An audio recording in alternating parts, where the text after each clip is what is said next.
Get away from my husband's grave. She was already on her knees when the earth collapsed beneath her feet. Black shoes, black roses, black lies, and then a shove. Get away from my husband's grave, the woman hissed. She fell forward, palms sinking into fresh soil, tears mixing with dirt that still smelled like death. People gasped. No one moved, because everyone thought she was just the unwanted stepdaughter. What they didn't know was that the man being buried had whispered her name with his last breath, or that the quiet girl in the back row was the only one who knew his biggest secret. You don't belong here, the stepmother said again, lowering her voice. After today, you have nothing. The girl looked up at the tombstone, her father's name carved in cold stone, her future buried right beside him. She wanted to scream. She wanted to tell the truth, but she swallowed it because he had warned her to wait. And that's where her story truly began. Before we dive deeper, please, if you're listening to this right now, I want to prove my stepmom wrong. She said I can't even reach 1,000 subscribers. Help me show her that stories like this matter. Subscribe to Jossy's Folklore, and let's keep breathing life into tales that refuse to die. Now, let's continue. She didn't cry when they pulled her up from the grave. That was what shocked people the most. Her dress was stained with mud, her hands shaking, her knees scraped raw. But her face stayed calm, almost empty, as if something inside her had already finished breaking long before her body hit the ground. The funeral continued like nothing had happened. Soft music played. A pastor spoke about legacy, kindness, and a man who loved his family deeply. People nodded, wiped tears, and threw flowers into the grave. The same grave she had just been pushed into. No one mentioned the shove. No one confronted the stepmother, because power has a way of silencing even the loudest conscience. The girl stood at the very back after that. Alone. Always alone. That was how it had been since her father remarried. Her name was Amara. She was 18, thin from years of eating last, quiet from years of being told to stay quiet. To the world, she was just the daughter from before, a reminder of a woman who died too early in a past the new wife wanted erased. As the casket lowered, the stepmother held a microphone with perfect posture. Her black veil didn't hide the smile, trembling at the corner of her lips. My husband was a great man, she said, a provider, a visionary, and above all, a family man. Amara almost laughed. A family man who had secretly sent money to an account only she knew about. A family man who used coded names on burner phones. A family man who hugged her once, just once, 3 nights before he died, and whispered words that still rang in her ears. No matter what happens, don't speak yet. Let them think you're nothing. What would you do if your own father asked you to stay silent, even after his death? The stepmother's eyes flicked toward Amara, as if she could hear her thoughts. The look was sharp, warning, possessive. That woman didn't just marry into wealth. She guarded it like a throne. After the funeral, black SUVs lined the cemetery. People spoke in hushed tones about estates, stocks, companies that would soon change hands. Lawyers exchanged glances. Board members shook hands with the stepmother like she was already crowned. No one shook Amara's hand. When she tried to leave, a security guard stopped her. Mrs. Hawthorne asked to see you, he said. The stepmother was already seated in the back of a luxury car, sunglasses on, grief perfectly styled. Get in, she said without looking at Amara. The door closed. The car moved. Silence stretched between them until the city skyline appeared through tinted glass. You embarrass me today, the stepmother finally said. Amara stared out the window. I was pushed. A laugh. Cold. Controlled. Careful, the woman said. Accusations like that make people sound unstable. There it was. The real threat. I let you stay in my house out of respect for your father, she continued. But now he's gone, and respect dies with him. Amara's fingers curled into her lap. What happens to me now? She asked softly. The stepmother turned, removed her sunglasses, and smiled fully for the first time. You leave. Just one word. Heavy as a sentence. I'll give you 2 weeks, she said. Pack your things. Take whatever clothes you came with. Nothing else in that house belongs to you. But my father... Your father is dead, she snapped. And whatever he had belongs to me and my son. Amara's chest tightened. The son, the golden boy, the heir everyone already loved. What if there's a will? Amara asked. The stepmother's smile returned, slower now. Oh, sweetheart, she said gently. We already read it. That night, Amara lay on the small bed in the guest room she'd been confined to for years. She stared at the ceiling, listening to the laughter downstairs. Champagne corks popped. Music played softly. They were celebrating. Have you ever felt erased while you were still breathing? She reached under a mattress and pulled out a thin envelope, edges worn from being touched too many times. Inside was a flash drive and a handwritten note. If anything happens to me, this is proof of who you are. But timing is everything. Trust the man in the gray suit. He'll find you. She had never met the man in the gray suit, but she remembered her father's face when he gave her the envelope. Serious. Afraid. For the first time in her life, Amara wondered if her father's death was really an accident. 2 days later, the locks on her door were changed. Her belongings were placed in trash bags. And the house she grew up in became a place she was no longer allowed to enter. She left with one suitcase. No money, no car, no family, just secrets worth billions. As she stood on the sidewalk, rain beginning to fall, a black sedan slowed beside her. The window rolled down. Inside sat a man in a gray suit. He looked at her for a long moment, then said quietly, Amara Hawthorne, your father asked me to protect you. The rain hadn't stopped when Amara slid into the back seat. It felt unreal, like stepping into someone else's life for a moment and borrowing their warmth. The car smelled like leather and peppermint. Quiet. Safe. The man in the gray suit didn't rush. He waited until the door shut, until the city noise softened behind tinted glass. My name is Elias Crow, he said as the car pulled away. Your father trusted me with things no one else knew. Amara's fingers trembled as she reached into her suitcase and pulled out the envelope. She didn't open it. She just held it.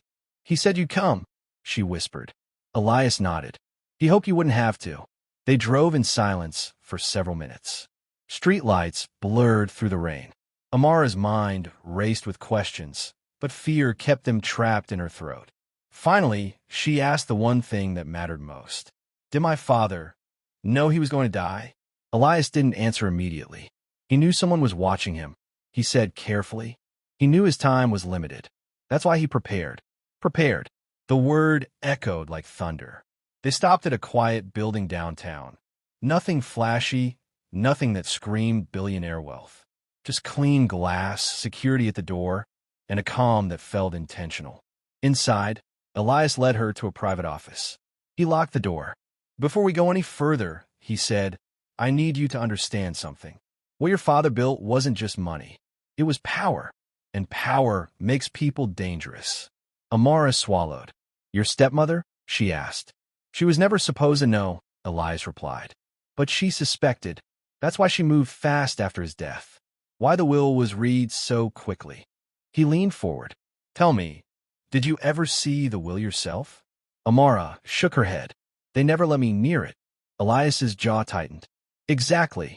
He gestured to the envelope. May I? With a deep breath, Amara handed it over. Inside the envelope was the flash drive and a folded letter, yellowed slightly at the edges. Elias read silently. His eyes softened.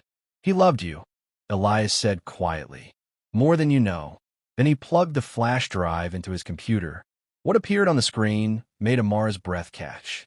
Bank accounts, trust funds, companies she'd never heard of layered beneath shell names and coded initials, all pointing back to one person. Her.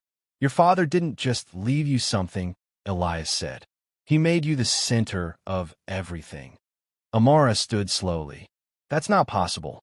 Everyone knows his empire. Belongs to you, Elias finished.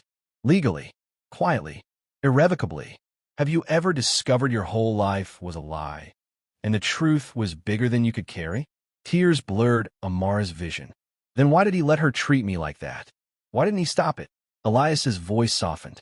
Because he was trapped, and because if she knew the truth too early, she would have destroyed you. The room fell silent. But there's a problem, Elias continued.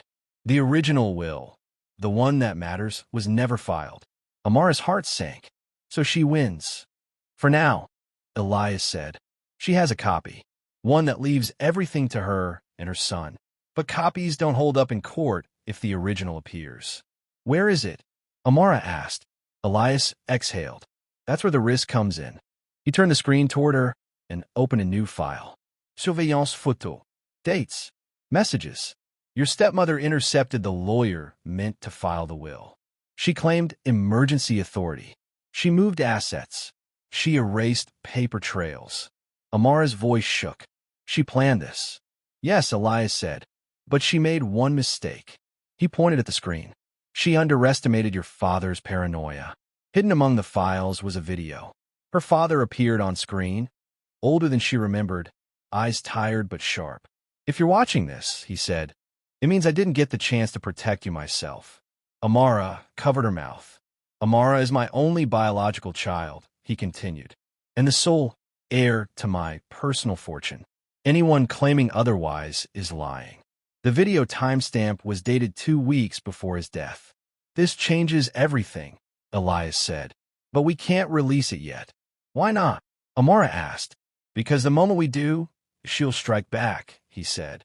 Publicly, legally, personally. Amara thought of the shove, the smile, the certainty in her stepmother's voice. You mean she'll come after me? Yes. For the first time, fear gave way to something else. Resolve. So what do we do? Amara asked. Elias smiled faintly. We let her believe she's won. Days turned into weeks. Amara stayed hidden. Learned. Observed. She wore simple clothes. Ate diner food. Took notes during meetings she wasn't supposed to understand. Elias taught her how money moved.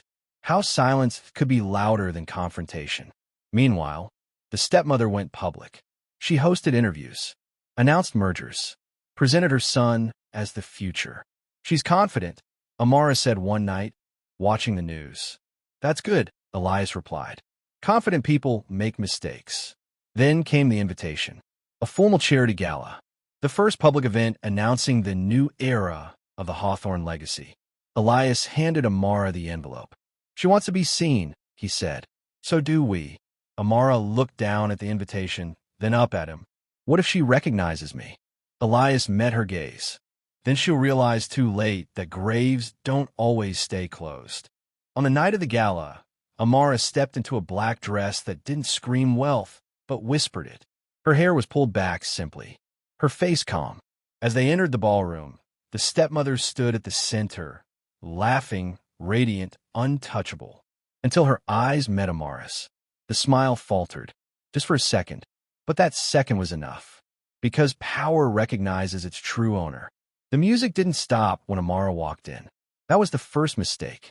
Crystal chandeliers glowed above silk gowns and tailored suits. Glasses clinked. Cameras flashed. Laughter floated like nothing in the world could ever go wrong. And at the center of it all stood the stepmother, elegant, confident, draped in white like a woman already written into history. She was mid-laugh when she saw Amara. The sound died in her throat. For a heartbeat, the room seemed to tilt, because ghosts weren't supposed to walk back into ballrooms. Amara didn't rush. She didn't stare. She moved calmly beside Elias, her posture steady, her expression unreadable. Not angry, not afraid, prepared. What would you do, the narrator asked softly, if the people who buried you alive suddenly realized you were still breathing? The stepmother recovered quickly. Too quickly. She forced a smile and leaned toward the man beside her. Whispered something sharp. Security glanced over, but Elias was already speaking to someone important. Someone with influence. A board member. Then another. Then a lawyer. Names that made people listen. Amara felt the weight of eyes slowly turning. Curiosity spreading. Whispers beginning to ripple. Who is that? She looks familiar.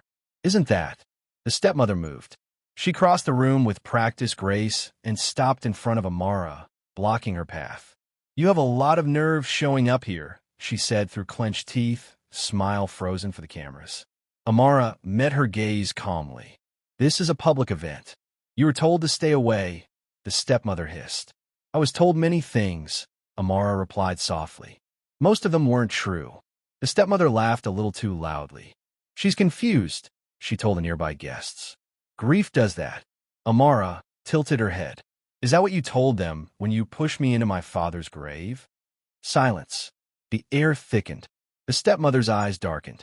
Careful, she warned. That was when Elias stepped forward. Actually, he said evenly, we're done being careful. He raised his hand. Across the room, the lights dimmed slightly. The music faded. A screen behind the stage flickered to life.